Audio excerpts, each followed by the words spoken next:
A gente está na sexta aula de laboratório. Hoje a gente vai estudar a prática 5, que é sobre atividade enzimática, a disciplina de bioquímica, estrutura, propriedades e funções de biomoléculas. Bem, pessoal, na aula de hoje, isso aqui eu esqueci, a gente já fez na aula anterior. Eu até estava prometendo fazer de novo. Eu vou sugerir para vocês assistirem os vídeos, o vídeo da aula passada, que tem passo a passo, a forma de dobrar o papel de filtro preguiado.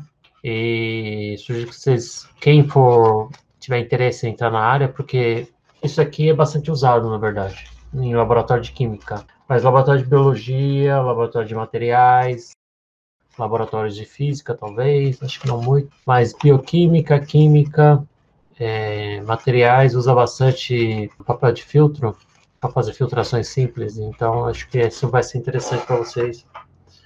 Pode ser inútil para alguns, mas para alguns de vocês pode ser importante. Hoje a gente vai analisar os dois softwares que estão descritos na apostila, o software Enzyme e depois o software que é da simulação de laboratório, cinética de reação enzimática. E depois a gente vai fazer uma atividade de entrega do Padlet e vai ser uma atividade em grupo.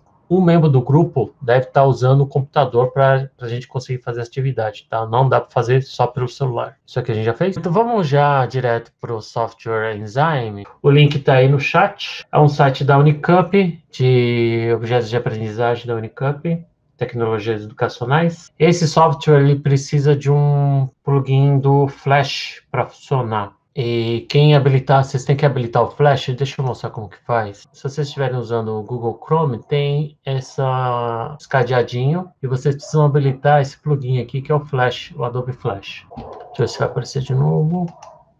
Isso. Então, vocês têm que colocar, vai aparecer esse quebra-cabeça, o Flash, vocês têm que colocar como permitir ou perguntar.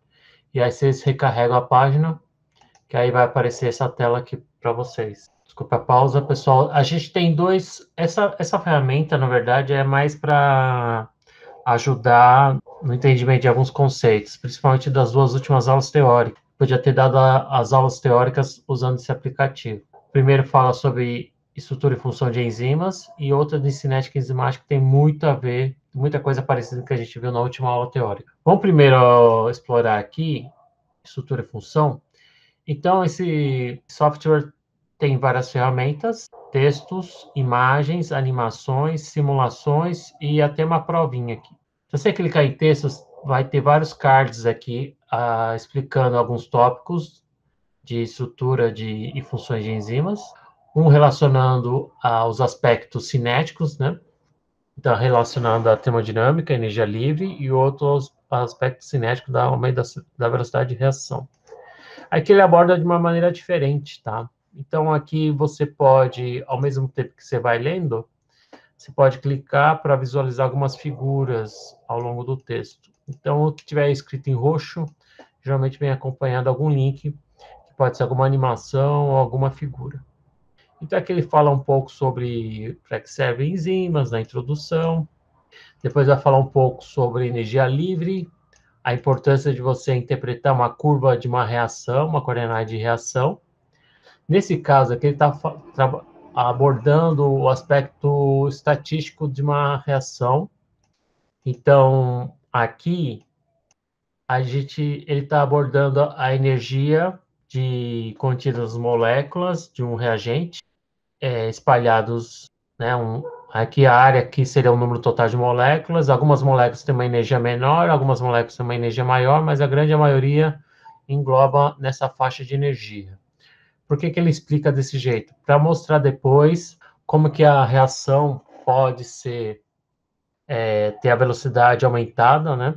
Nesse caso aqui, se você aumentar a energia dessas moléculas, uma maior fração vai atingir essa área em verde, e essa área em verde significa que passou da energia do estado de transição, que está relacionada à energia de ativação. Então, essas duas montanhas aqui, essa em vermelho e essa em azul, por exemplo, podem ser o mesmo substrato, a mesma reação, em duas temperaturas diferentes, por exemplo. Aqui uma temperatura menor e aqui uma temperatura maior. Isso foi abordado já em TQ, quando a gente aborda a termodinâmica em TQ. Principalmente na parte de cinética, os efeitos que afetam a velocidade de reações. Então, um dos efeitos é a temperatura. A temperatura você faz com que uma maior fração de moléculas tenha uma maior energia, e uma maior fração de moléculas vai ter uma maior energia, vai superar a energia do estado de transição ou a energia de ativação, e por isso que reações vão ocorrer de forma mais rápida quando as moléculas têm uma maior energia. Para essas moléculas terem uma maior energia, aumento de temperatura é uma saída. Aqui nesse caso, se você tiver o substrato na mesma temperatura, uma reação, as duas reações aqui em temperaturas iguais, as duas curvas vão ter a mesma energia, como está nesse caso aqui. A gente pode fazer com que a energia de ativação mude, por exemplo, nesse caso aqui, ele está nesse ponto, onde apenas uma pequena fração das moléculas vão reagir, e nesse caso aqui, a gente mudou a barreira da energia de ativação. Como é que a gente consegue fazer isso? Sem ter que aumentar a energia das moléculas. Catálise. Catálise é uma forma de explicar catálise, a gente pode usar essa figura também. Porque na catálise a gente altera o caminho da reação, fazendo com que a reação ocorra de um modo mais fácil, através de uma energia de ativação menor. Então, o mecanismo que é feito de uma reação não catalisada é diferente do mecanismo de uma reação catalisada. Então, a adição de catalisadores faz com que a energia de ativação diminua, e reações catalisadas e não catalisadas feitas na mesma temperatura podem ter esse tipo de comportamento. Aqui, então, a gente tem aquela famosa curva de reações não catalisadas e catalisadas aqui, de uma forma simplificada, de uma ação de catalisador genérico. Então, essa parte de introdução, depois tem a parte de catálise, eu não vou comentar todos esses cards, mas eu sugiro que vocês, para quem não explorou esse aplicativo ainda, explorem, porque isso aqui vai ajudar para a prova. Tem muitos conceitos que a gente vê em aula que estão aqui, por exemplo, estruturas de proteínas, o que é uma estrutura primária, o que é uma estrutura secundária, alfa-hélice, folhas beta, o que é uma estrutura terciária, o que é uma estrutura quaternária, alguns exemplos. Algumas coisas que eu não comentei na aula são os efeitos de pH e temperatura em reações catalíticas, em reações enzimáticas.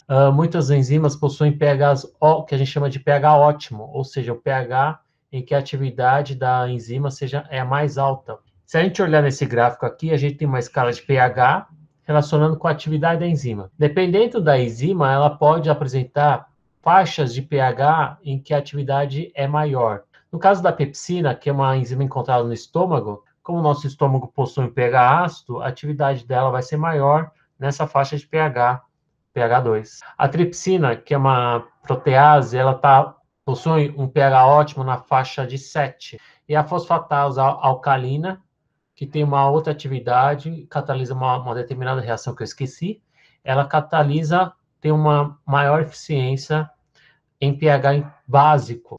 Então, dependendo da enzima que você está trabalhando, cada enzima vai ter o seu pH ótimo. Temperatura também. Existem faixas de temperatura em que uma enzima pode ter uma maior eficiência, que a gente chama de temperatura ótima, em que existe uma temperatura em que a atividade enzimática será mais alta possível, e acima dessa temperatura você pode provocar a desnaturação, como ocorre em toda a proteína. O efeito da concentração está muito relacionado à cinética enzimática de Michaelis-Menten. Isso aqui está mais explicado no outro modo aqui. Então, aqui mostra basicamente a curva, a hipérbole tem característica de uma cinética de Michaelis-Menten, que é o efeito da velocidade à medida que você vai aumentando a concentração de substrato. Você vai saturando as enzimas livres, e aí você atinge uma velocidade máxima. Aqui, esse card fala das classificações das enzimas. Então, foi criado um sistema para nomear as enzimas. Existem as oxidorreductases, as transferases, as hidrolases, as liases, isomerases e ligases. Nesse aplicativo, ele tenta, de uma maneira até que bem sucedida, ilustrar cada uma dessas classes de enzimas. A gente pode clicar, por exemplo, nos vídeos e a gente vê o efeito, a classificação de cada uma dessas enzimas. Então, a gente tem aqui as oxidorreductases, e aí se você clicar no vídeo e clicar oxidorretase, você tem que usar aqui o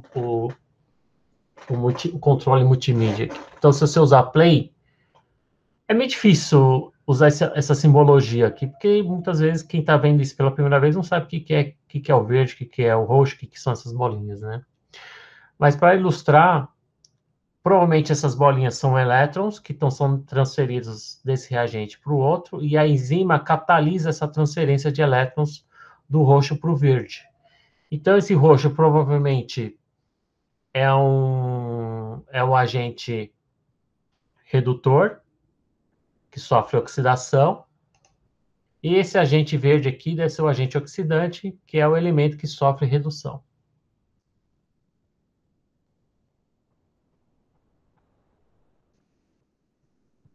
A gente também tem as transferases, que aqui, de uma maneira bem abstrata, mostra o objetivo de o papel de uma transferase, que é transferir um grupo para o outro. Então, ele transfere um grupo amarelo para uma molécula verde, mas isso não significa muita coisa, né? Quando a gente não coloca a estrutura química. A gente tem as hidrolases. Aqui tem uma molécula de água, então as hidrolases são as enzimas que catalisam as reações de hidrólise. Então, a água vai reagir com essa molécula e vai quebrar, ver que o OH ficou em um e o H ficou em outro. Então, uma reação típica de hidrólise aqui. Quebrei a molécula em duas, uma parte vai ficar com H, outra parte vai ficar com OH. H mais OH menos. A gente também tem as liases, que é muito simplesmente é a junção de dois fragmentos num só, duas moléculas em um. As isomerases, que envolvem a mudança de isomeria de um composto.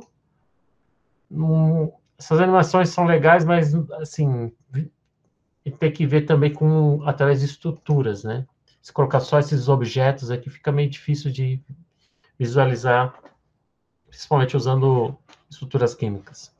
E as ligases são aquelas reações que unem duas moléculas à custa de uma molécula de ATP, que é essa daqui. Então, se a gente colocar a animação aqui, a ATP chega, vai transferir a energia liberada da quebra de um dos fosfatos, ajuda na junção, na hora de ligar dois elementos num só. Então, a gente vê as classificações, então tudo que a gente viu na aula passada, nas duas últimas aulas, está aqui. Conceito de enzimas alostéricas, as ligações não covalentes, aqui mostra a curva típica de uma enzima alostérica, diferente de uma hiperbólica, que segue a cinética de Michaelis-Menten. E depois a gente pode ver depois, aqui ó, Michaelis-Menten está repetindo. É bem difícil de achar as coisas aqui. Tem um lance aqui que talvez não vou cobrar, que é a inibição por retroalimentação, feedback negativo, é a regulação enzimática. Então, se você tem uma rota metabólica e você tem, por exemplo, muito do produto ou pouco do produto, você pode estimular um feedback positivo para que esse intermediário produza mais do produto. Ou quando ele está em uma quantidade muito grande, ele pode inibir lá em alguma parte da rota metabólica, alguma outra enzima para que ele catalise mais devagar, ou catalise menos. Isso se chama de feedback positivo, feedback negativo. A gente tem as ligações covalentes, isso aqui são exemplos de ligações covalentes entre enzimas e moléculas, que são reversíveis, mas isso aqui não vou cobrar porque eu não dei em aula. Tem bastante coisa, né? Isso só nessa primeira parte aqui. Então, tudo que a gente viu foi só nessa parte, enzimas e função. Agora a gente vai ver rapidamente essa parte cinética enzimática, que é a mais interessante, pessoal. Então, tem os textos aqui a respeito de cinética enzimática. Ah, uma coisa que eu não expliquei nessa parte, desculpa, pessoal, é a simulação. Aqui, na parte de enzimas, tem um simulador bem interessante, que é quase que um joguinho. E nesse joguinho, o objetivo aqui é você ter uma maior quantidade de produto em menor tempo possível. Ou seja, você precisa ter, pelo menos após 5 segundos, 100% do produto. Você precisa tentar atingir o máximo aqui, trabalhando nas concentrações do substrato, na temperatura ideal e no pH ideal. Então, vamos escolher aqui uma enzima em que você precisa ter 100% do produto. Vamos pôr, por exemplo, tripsina. Então, quando você clica em tripsina, aqui vai mostrar os gráficos de pH ótimo da tripsina, temperatura ótima da tripsina e a dependência da concentração do substrato em função da eficiência da enzima. Cada enzima tem um comportamento diferente. Esse aqui é da pepsina, esse é da tripsina e esse da TAC polimerase. Então, qual que é o objetivo aqui? Uma vez que você escolheu a enzima, você precisa ver qual que é o pH ótimo dela. Então, por exemplo, a atividade máxima é em torno de 6, 7. Então, vamos colocar um pH em torno de 7, vamos colocar 6,8. Temperatura está entre 30 e 40. Vamos colocar a temperatura do nosso corpo, 37, 36. E aí a eficiência da enzima, altas concentrações vão ter uma eficiência maior. Eu vou colocar 10 aqui. Aí a gente vê o que acontece. Consegui 75% do produto, não consegui 100%.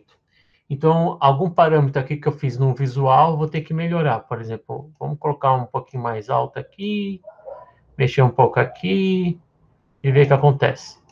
Ah lá, já consegui melhorar em relação ao gráfico anterior. E aí eu consegui 100%. Isso aí não é tão preciso, esse joguinho, tá?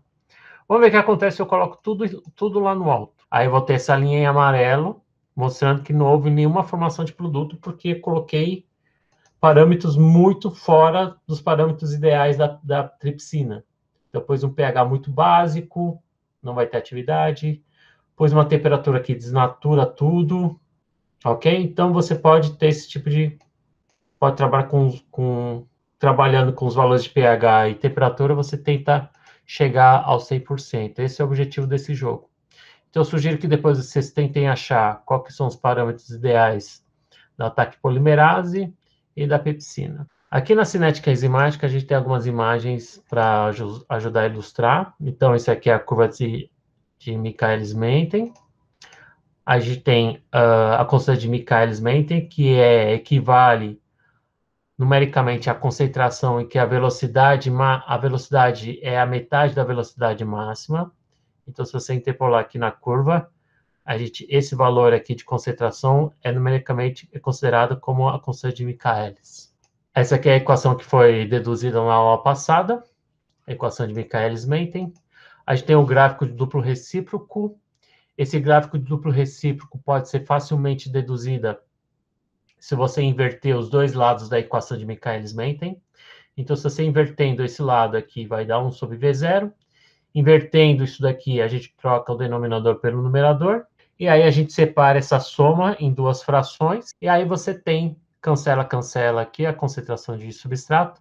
Então você tem uma relação entre 1 sobre V0 sobre 1 sobre concentração de substrato. Esse aqui vai ser o coeficiente angular, coeficiente linear, 1 sobre V mar, que vai ser aqui. Inclinação vai ser esse valor. Conceito de inibição. A gente tem algumas animações interessantes a respeito de inibição, que foi dada na última aula. A gente tem aqui um exemplo de animação de inibição competitiva. Em azul é a enzima, em roxo é o produto, em verde é o substrato. Então, a enzima acabou de catalisar a transformação de um substrato para um produto. Isso na ausência de inibidor. A partir do momento que a gente coloca o inibidor, que é esse marrom, você vê que o substrato, esse inibidor, ele compete com o mesmo sítio ativo, com o substrato, pelo mesmo sítio ativo da enzima, e ele inibe de uma forma competitiva porque ele interage no mesmo sítio ativo do substrato. Esse é a inibição competitiva. A gente tem também a inibição não competitiva, isso aqui eu podia ter dado na aula passada, né? Fica bem mais fácil de entender. A gente tem aqui, no caso, uma inibição não competitiva, o substrato sendo catalisado pela enzima, de modo normal, então formei o produto. Só que numa inibição não competitiva, o inibidor ele interage numa outra região da enzima, que é essa bolinha aqui, é o inibidor, ele está interagindo com a enzima em uma outra região, e essa interação entre enzima e inibidor altera a conformação da enzima, e aí o substrato não é transformado em produto. Então, ele vai chegar perto, mas vai sair e não vai formar produto. Essa inibição pode ocorrer também da seguinte maneira: você pode formar primeiro um complexo enzima-substrato, e aí depois entrar o inibidor, e aí você vai formar esse complexo enzima-substrato com inibidor, e a presença do inibidor, de novo, não vai permitir com que esse substrato se converta ao produto. Então, ele vai sair, ok? Essa é a inibição não competitiva, onde o inibidor não compete pelo sítio ativo da enzima com o substrato. Tem um outro tipo de inibição que eu não comentei, mas que é muito parecido com a não competitiva, que confunde muitas vezes, que é a incompetitiva. Nesse caso aqui, o mecanismo dele é apenas de uma maneira. Primeiro forma o complexo enzima-substrato. Aqui está mostrando o caso sem o inibidor, né? Agora, quando você tem o inibidor incompetitivo, primeiro forma uma interação, uma formação do complexo enzima-substrato, e aí depois entra o inibidor. E aí a reação acaba não acontecendo. Então, no caso de uma inibição incompetitiva, o inibidor, ele interage com a enzima só depois que ele forma o complexo enzima-substrato. Então, são as animações que tem aqui nesse aplicativo. Algumas coisas que eu não comentei aqui. Os gráficos de duplo recíproco na presença de inibidor. Lembrando que no inibidor competitivo, como ele compete pelo sítio ativo da enzima, a afinidade da enzima com o substrato acaba se comprometendo e você altera o Km, mas você não altera o Vmax. Na inibição não competitiva, você não altera o Km, porque o sítio está disponível, mas você altera o Vmax porque você alterou a estrutura conformacional, você inibiu a enzima de uma forma não competitiva. E tem o inibidor incompetitivo, que nesse caso você acaba mudando tanto o Vmax como o Km, nesse caso aqui. Então, eu sugiro que vocês leiam aqui, isso vai ajudar para a prova. Tá? Tem várias figuras explicando aqui a diferença de uma inibição competitiva, de uma inibição não competitiva, de uma inibição incompetitiva, o que é uma inibição reversível e irreversível. Então, a gente viu aqui com bastante detalhes o software Enzyme, que isso serve como uma ferramenta para vocês entenderem o que a gente faria nesse experimento. Então, a gente viu toda a parte teórica da estrutura e funções de enzimas e a cinética enzimática. Revisto toda a parte teórica, aí a gente faria, então, a prática, que é mais uma simulação também, que aí é o outro link aqui que eu coloquei no site, no Classroom. Vou colocar aqui de novo.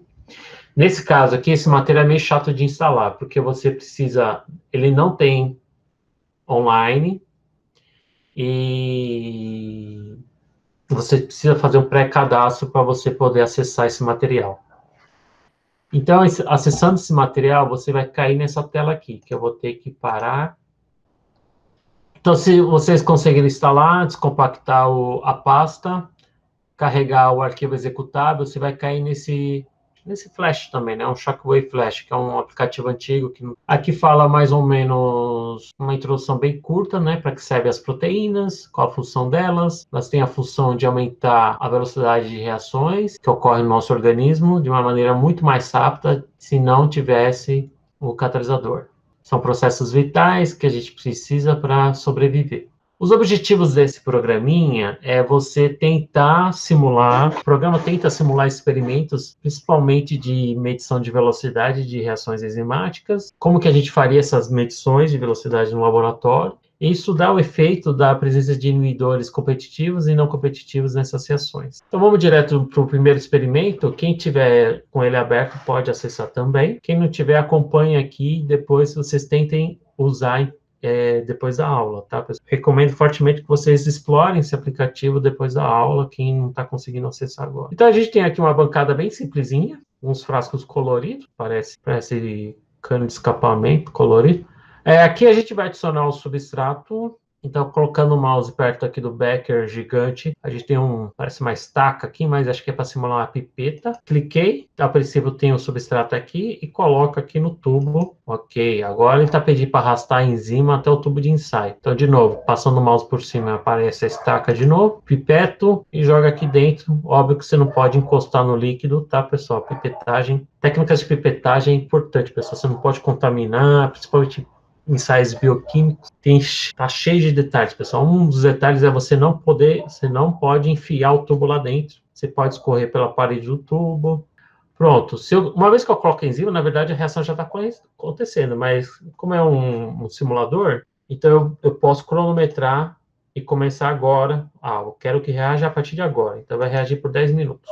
Pum, reagiu. E aí eu vou calcular. Você vê que mudou a cor aqui? Então eu vou ver quanto eu tenho, quanto que eu formei de produto. E aí aparece lá no computador quanto eu tenho de produto. Eu tenho 0,045 milimols. Então aqui tem um errinho, pessoal. Tem um errinho porque velocidade é dada por variação de concentração por tempo. E aqui eu só tenho o número de mols. Só está faltando número de mols por volume, ou por litros de solução, né? Que eu estou fazendo a reação. Então está faltando a escala de volume aqui. 0,045 milimols de produto foram formados em 10 minutos. Qual que é a velocidade? Bem, velocidade é variação de concentração por tempo. Então, não é variação de concentração vezes tempo e nem só variação de concentração. É variação de concentração por tempo. Então, o que mais se assemelha à unidade é essa daqui. Lembrando que falta volume aqui. E aí, a gente coloca 0,045 dividido por 10. Deve ser isso aqui. Eu vejo se está certo. Beleza, acertei. Resposta correta. Deixa eu ver o que acontece se eu errasse. Vamos fazer o mesmo experimento, mas errando a alternativa. Agora eu vou colocar mais tempo. Aí eu vou ter o dobro da quantidade a princípio, né? Aqui uma escala arbitrária, mas vamos usar um outro valor, uma outra unidade. Vamos ver o que acontece. Resposta errada. Mas aqui apareceu a mesma figura, né? Então, a velocidade da reação é calculada dividindo-se a concentração do produto pelo tempo de reação. E aqui, então, se esse M for mol por litro, beleza. Mas a escala aqui, a unidade aqui está errada. Então, 0,09 dividido por 20 deu isso aqui. Então, isso aqui é só para simular como que a gente faria para medir velocidade de reações. Então, a gente põe substrato, põe enzima, mede o tempo, lê depois por espectrofotometria, por exemplo, quanto que eu tenho de produto, porque mudou de cor. Então, dá para fazer por espectrofotometria, para a gente fazer essa dosagem de proteína. O experimento 2 é mais interessante, porque aí a gente começa a trabalhar com aqueles gráficos de Michaelis-Menten. Então, nesse caso aqui, eu vou fazer vários ensaios simultâneos. Existem equipamentos que a gente, em vez de usar, é como se fossem vários tubos de uma vez. Então, a gente consegue fazer várias medidas de uma vez só. Ao invés de fazer um tubo por vez, como a gente fez no experimento 1, a gente tem equipamentos que conseguem ler simultaneamente mais de um tubo. Eu vou colocar os substratos nos 11 tubos, e a cor aqui é indicativo da concentração deles, tá? Então, no tubo 0 não tenho nada, no tubo 1 não tenho nada, no 2 eu tenho 10, 20, 30, 40, 50, 60, 70, 80, 90, 100. Então, eu tenho concentrações diferentes em cada tubo de substrato. Eu vou adicionar enzima, a quantidade de enzima é igual para todos, e aí eu vou estipular um tempo. Vamos pôr, por exemplo, 10 minutos. E aí eu ponho para reagir, mudou a cor, formou produto, vou quantificar, quantifiquei todos os tubos, a quantidade de produto. Aí tem outro erro também desse programinha, pessoal. Esse programinha está meio esquisito, porque, olha só, se a gente lembrar do TQ, estequiometria, se a estequiometria for 1:1, se eu tenho 10 de substrato, o máximo que eu posso ter de produto é 10. E eu não sei porque está aparecendo 33 aqui. Então, provavelmente deve ser ou 10 e 3,3, ou 33 e 100, talvez. Então, está faltando ou um zero aqui, ou tem um zero a mais aqui. Então, vamos supor que a gente divide toda essa coluna por 10, ou multiplica toda essa coluna por 10, para que a estequiometria seja, pelo menos a estequiometria, a gente respeite a estequiometria. Esses números devem ser arbitrários só para construir essa curva aqui, pessoal. Tá? Mas se eu pegasse no pé de quem fez o programa, eu reclamaria da estequiometria completamente fora do normal. Pronto, se a gente fizer agora a mesma reação com o dobro do tempo e quantificar, se eu teria quantidades diferentes de produto, provavelmente aqui eu tenho o dobro do produto, pode ser mais, pode ser menos, tá? Mas o interessante é que quanto mais tempo eu deixar, mais produto eu vou formar. Então, provavelmente, se eu deixar 30 minutos reagindo e eu quantificar, vou ter mais ainda do produto função do tempo. O interessante aqui,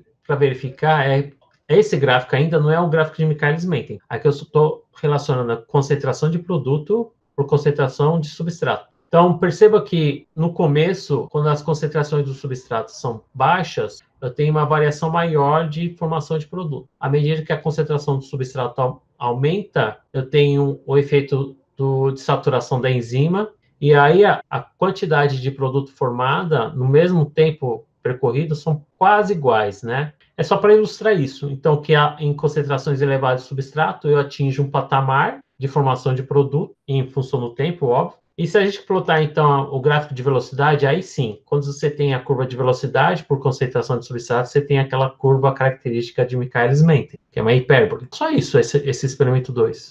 O experimento 3 fica mais interessante porque agora a gente faz esses experimentos na presença de inibidores. No experimento 3 é quando você tem um inibidor não competitivo, e no experimento 4, quando você tem um inibidor competitivo. Quando você tem um inibidor não competitivo, lembrando lá na parte, no outro aplicativo, o inibidor competitivo é aquele que não compete com o substrato pelo sítio ativo da enzima. Vamos colocar uma quantidade I de inibidor, provavelmente deve ser uma quantidade, não sei se é a mesma do enzima, mas vamos ver. Vamos reagir por 20 minutos, que acho que é o único tempo que eu tenho aqui.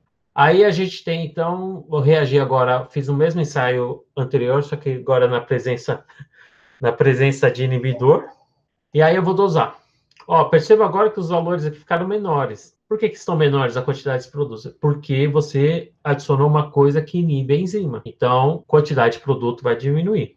Então, a gente vê aqui com o inibidor um gráfico, uma curva típica de uma inibição não competitiva. Como que é uma curva típica de uma inibição não competitiva? A gente tem a curva aqui sem inibidor e aqui a curva com inibidor.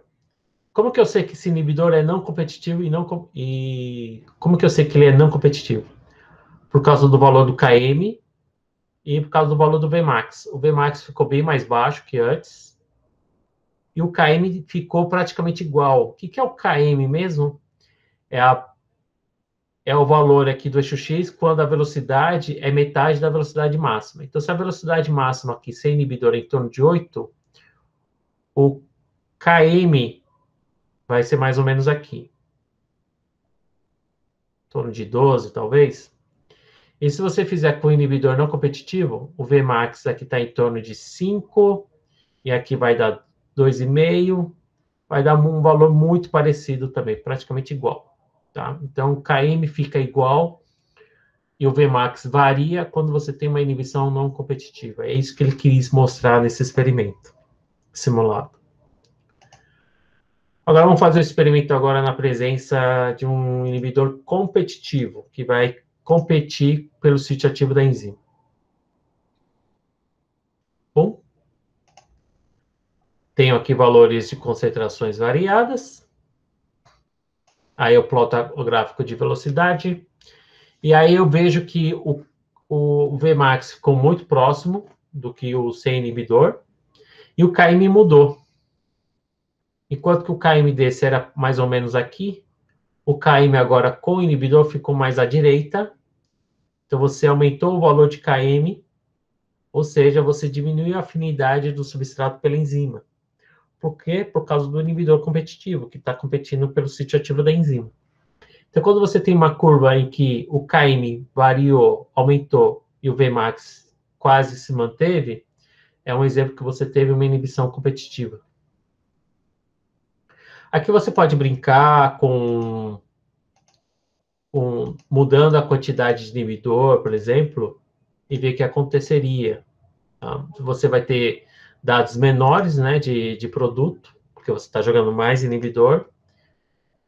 E aqui, nesse caso, você jogou tanto inibidor que o Vmax vai ser igual ao sem inibidor, só que uma quantidade bem maior de substrato. Tá? Então, você percebeu aqui que o K variou muito, muito, muito, porque você usou o inibidor competitivo. Professor, no experimento anterior, se a gente usar bastante inibidor, o que acontece? Então, no experimento anterior com inibidor não competitivo, a gente vai ter isso aqui, um Vmax bem menor, só que o K vai continuar sendo bem parecido do que o K sem inibidor. Então, essa é a diferença básica entre inibição competitiva e não competitiva. Aqui, essa simulação tá mais ou menos, essa simulação. É para mostrar a diferença do que acontece nessas reações quando você tem uma concentração alta de substrato, uma concentração baixa, uma concentração um pouco baixa de substrato. Quando você tem uma concentração muito baixa de substrato, a gente tem bastante sítio enzimas livres, né, em solução. Então, você tem a formação do complexo enzima-substrato, a formação do produto e a saída do produto. Tá? Então, ele fala que uma quantidade de produto 8 formado em 7 segundos. Se a gente tem uma concentração maior de substrato, aí a enzima vai trabalhar mais, né? Então, aí eu vou conseguir produzir mais produto nesse mesmo período de tempo. Agora, quando você tem uma concentração muito alta, você satura todas as enzimas. Ó, todas as enzimas estão com sítio ativo sempre. Todas as enzimas estão com seus sítios ativos ocupados, sempre com algum substrato formando o complexo enzima-substrato. E aí você tem uma grande quantidade de produto formado, porque você tem bastante substrato. Ok? Quanto menor o KM, KM maiúsculo, tá, ô José? K maiúsculo, M, que é a constante de Michaelis. Quanto menor KM, melhor a enzima é. Ela vai ter mais afinidade com o substrato. Se vocês lembrarem da aula passada, tem um parâmetro chamado, que é a eficiência da enzima, que é dada pela razão entre kcat por km. Então, quanto menor o km, mais eficiente a enzima vai ser. Tá? Então, quanto maior o valor de km, menos afinidade a enzima tem pelo substrato, e aí você vai precisar, uma enzima que não tem tanta afinidade com o substrato, ele vai demorar um pouquinho mais para reagir. A velocidade vai ser relativamente baixa, por causa da afinidade. Então, voltamos aqui no slide. E aí a gente vai para a atividade, pessoal. Agora vocês têm que acordar um pouquinho. Vocês vão acessar o Padlet de vocês e seguir os passos aqui, pessoal. Quando eu falar já, é para vocês fazerem, tá? Então, a primeira coisa, vocês vão acessar o Meet de cada grupo, aqueles Meets do Padlet. Algum membro que esteja usando o computador vai apresentar o software, vai espelhar para o grupo B. E aí vocês vão fazer a autoavaliação em conjunto da parte enzimas, estrutura e função. Apenas uma vez, pessoal, não vale fazer mais de uma vez. São 8 testes. E assim que vocês acabarem de fazer os testes, vai aparecer uma nota. E essa nota, vocês vão fazer um print screen e postar no Padlet esse print. Quem postar fora do tempo vai ter uma nota prejudicada. Então, o prazo vai ser de 15 minutos, pessoal. Então, vocês vão entrar aqui. Então, vocês vão clicar na parte de enzimas e fazer essa autoavaliação aqui de enzimas, tá? Sorte de quem já fez isso antes, vai poder ajudar bastante o grupo, vai poder ensinar o grupo o motivo da resposta, tudo tal. Então, vocês vão clicar aqui, vocês vão cair no teste, no quiz, e aí vocês vão ter que resolver esses 8 testes em 15 minutos, que é bastante tempo, pessoal. Vai demorar um pouquinho para vocês ativarem um flash e tudo tal, até cair aqui. 15 minutos a partir de agora, então tá valendo já. Então, vocês têm que me entregar às 10h09. Aqui no meu computador são 9h54. Esse é o que não precisa baixar, exatamente. Tá? Então, vocês vão ter que me entregar às 10h10. É o prazo para vocês postarem no Padlet. Ok, pessoal? Mãos à obra. Eu vou estar por aqui, pessoal. Eu só vou sair para fazer aí no banheiro e já volto. Pronto, pessoal. Então, a maioria entregou direitinho. A gente vai corrigir juntos, tá? Tem um grupo aqui que fez 10, ó. Parabéns. Quando fez primeira vez, não tirei 10. Vamos lá. Quando o modulador alostérico positivo liga-se a uma enzima, o modulador alostérico é aquele que vai diminuir o KM, né? Ou, se ele diminui o KM, a enzima atinge o Vmax mais rapidamente. É aquele sigmoidal, e aí quando você tem um modulador positivo, o sigmoidal começa ele fica mais deslocado para a esquerda, então eu acho que é C, isso. Fosforilação, metilação, isso aqui eu não dei para vocês, pessoal, então não tinha problema de errar. É modificação covalente reversível, se não me engano. Isso. Os gráficos acima... Será que ele tem um banco de questões? Os gráficos acima representam a eficiência de catálise de uma enzima com relação ao pH do meio e à temperatura. Suponha que o experimento foi realizado a 36, e com o pH do meio tamponado a 5. pH ótimo, né? pH ótimo, só que a temperatura não é ótima. A temperatura ótima é em torno de 50. Com base nos gráficos acima, você espera que a eficiência da enzima em questão fosse... Então, olhando a temperatura aqui, ó, ele bate perto dos 50%, né? Então, deve ser em torno... Deve ser isso. Aqui, de novo, outra questão de enzima alostérica. Com base no gráfico ao lado, os pontos A e B significam, respectivamente, aqui a modulação positiva, porque ele atinge o Vmax mais rapidamente, e aqui é uma modulação negativa. Então, modulação positiva A, modulação negativa para B. Vamos ver se é o D. Vergonha esse errar, né? Os esquemas acima representam, respectivamente, aqui é uma oxorredutase, então é A ou C. O segundo é uma transferase. E o D é uma ligase. E é o terceiro ligase. Então, aí tem C. Considerando seus conhecimentos sobre bioquímica moléculas, isso aqui foi apresentado hoje. Então, lembrando que é a enzima que trabalha no estômago, pepsina. Eu posso dizer B ou C. E a C, que trabalha no pH alto, é só lembrar que é um pH alcalino. Aí você vai atrás da fosfatase alcalina. Fosfatase alcalina, C, que é o item B. Isso aqui é difícil, pessoal. Isso aqui também era meio complicado de acertar. Na sequência de reações abaixo, o melhor ponto para controle da produção do composto 6. Então, se você quer controlar, o melhor ponto para controlar a produção do composto 6, melhor ponto para controle da produção. Tá. Então, se você controlar essa enzima aqui, ela vai afetar a enzima, ela torna o equilíbrio mais rápido, tá? Então, independente se tiver ou não, o equilíbrio vai ser atingido. Agora, quando você tem uma seta para a direita, aí sim é uma reação mais lenta, provavelmente. E eu acho que controlando o C aqui é melhor, porque se você controlar A e B, o que acontece com controlar A e B? Tudo bem, eu inibo, eu controlo o A, mas o B pode controlar a síntese C2. Então, o C2, por mais que você controle A, o B ainda vai estar ativo. Então, você pode ainda produzir bastante C2. Se você controlar o B, não vai adiantar para você controlar o C2, porque o A é outra enzima que metaboliza o mesmo intermediário. Então, A e B, eles vão se anular. Então, não adianta você controlar o A porque tem o B, e não adianta você controlar o B porque tem o A. Então, resta saber se é o C ou D. Então, para você fazer 6, você precisa de 5. Para você fazer 5, você precisa do 4. Então, no caso aqui, eu escolheria esse. Por que que não pode ser esse? Vamos ver se é o C primeiro. Então, eu acho que é porque é um equilíbrio rápido aqui. Aqui é uma reação mais lenta, mais direta. Então, acho que dá para controlar melhor aqui. Esse é difícil, pessoal. Isso aí eu quebraria a cabeça. Qual que você errou, Olivia? O sabor adocicado do milho, quando recém-colhido, é devido ao alto nível de açúcar nos grãos.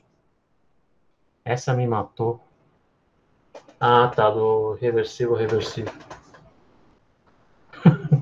Essa do milho aí, acho que eu errei quando eu fiz a primeira vez. Deixa eu lembrar aqui. O sabor adocicado do milho, quando recém-colhido, é devido ao alto nível de açúcar. O açúcar, o milho comprado nos mercados, dias após a colheita, já não é tão doce, porque 50% do açúcar livre do milho é convertido em amido um dia após a colheita. Dentre as alternativas abaixo, você indicaria como primeira medida para prolongar o tempo que o milho se mantém doce. Então, essa conversão do açúcar livre do milho em amido é uma reação enzimática. Então, para você inibir essa conversão do açúcar para amido, você tem que inibir ou desnaturar a enzima. Se ele não fala nada de inibição, aqui ele fala efeito da temperatura. Descascar a espiga não vai fazer diferença nenhuma. Colocar no vácuo, provavelmente também não. Ou resfriar ou ferver, né? Então, se você resfriar, dependendo da temperatura, as enzimas podem continuar ativas. vai diminuir a atividade, mas ela vai continuar ativa. Então, o melhor jeito para tentar segurar essa quantidade de açúcar é ferver o milho, porque você vai desnaturar de uma vez. Então, acho que esse é o motivo de você ter que ferver o milho. Nunca vi isso fazendo, mas deve ser alguma coisa hipotética.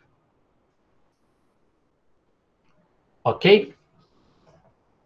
Eu sugiro, pessoal, que vocês façam também as questões da parte de cinética enzimática. Essas questões aqui também são bastante interessantes, tá? Se ferver não vai degradar o açúcar, se colocar em água quente, você não degrada o açúcar. Você vai degradar a enzima. O açúcar, ele não é uma proteína, não é uma enzima, então ele é um carboidrato. E carboidrato geralmente não tem esse problema. Boa pergunta, Maria. Pessoal, façam essa parte aqui também de cinética enzimática, tá? Façam a autoavaliação também. Se quiser, na hora de estudar, estudem juntos. Se quiser aproveitar agora o final da aula para fazer juntos também, entre vocês. E eu já vou encerrar a aula, pessoal, que já são 10h20, só para comentar da prova. A prova vai ser na quinta-feira. Eu vou soltar a prova mais cedo, por causa da turma anterior. Quer dizer, vocês são das 7, né? Então, eu vou soltar a prova às 7 horas. E o prazo vai ser 72 horas. Por questões de acessibilidade. Parece que a universidade pede para a gente dar um prazo bem longo para a prova. Então, não faz sentido fazer esse tipo de teste, porque vocês vão fazer em 1 hora, vocês não vão conseguir fazer a prova. A prova não é que vai ser difícil, a prova vai ser dissertativa e vai exigir uma pesquisa um pouco mais aprofundada, mas não que seja difícil. A resposta pode ser simples, mas para vocês chegarem na resposta, talvez vai instigar você a pensar um pouco mais, tá? Eu vou tentar fazer algumas questões que não tenham resposta pronta na internet, mas provavelmente vocês vão precisar da internet, dos livros, do WhatsApp, para conseguir alguma dica de como fazer a questão, tá? 72 horas, Everson. Assim, tem gente que usa o Moodle, eu não uso o Moodle, né? Se eu estivesse usando o Moodle, eu ia colocar o tempo na prova. Parece que no Moodle tem uma ferramenta que, uma vez que você acessa a prova, ele já começa a contar, disparar um cronômetro. Mas no meu caso, eu vou colocar a Classroom, eu vou colocar o prazo do Classroom, de 72 horas. Isso. Então, depois que abre, não. Depois que abre a prova, não. Sim, pode usar referências, pode. Eu sei que vocês usam WhatsApp, esse tipo de coisa é meio complicado, né? Prova online é uma coisa que eu não sei aplicar direito. Então, grande chance de todo mundo ir bem. Ok, pessoal? Então, vamos encerrar por hoje. A gente se vê na próxima terça, vai ser aula de lab de novo. E a gente vai comentar a prova só na próxima aula teórica, tá bom, pessoal? Eu vou interromper a gravação.